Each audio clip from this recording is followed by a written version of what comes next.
Nakakaloka talaga, grabe. Ang taas. Yan, pupunta kami ng mountain. Yan. Pupunta kami dun sa taas. Sakay-sakay kami dito sa kable na upuan. Yan. Ciao. Hi. Gabi. Parang nandito na rin ako sa Hong Kong. Tignan mo yung view. View ng Capri. Tignan mo, puro isla, di ba? Isla, tapos konti lang yung mga bahay-bahay. Nasa tuktok pa ng bundok. So, nang itim-itim ko na nga, kaya madalang ako makapag-internet.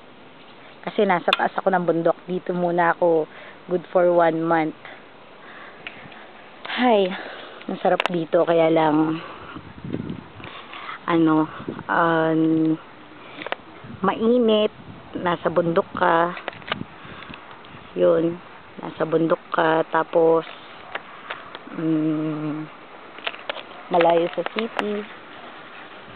Yan, kita mo? Taas-taas ka na. Hello, God. Yan, enjoy naman kahit malungkot dahil malayo ako sa city.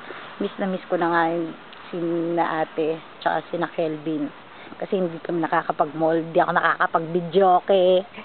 Hay nako, anong buhay to. Napunta ako sa liblib na lugar na hindi ko ina-expect na makakarating ako ng bundok.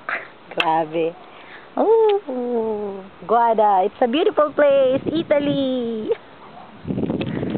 Hay nako, dito ko na makikita yung someone ko, someone special in my life. Hi. Ganda, di ba? Enjoy.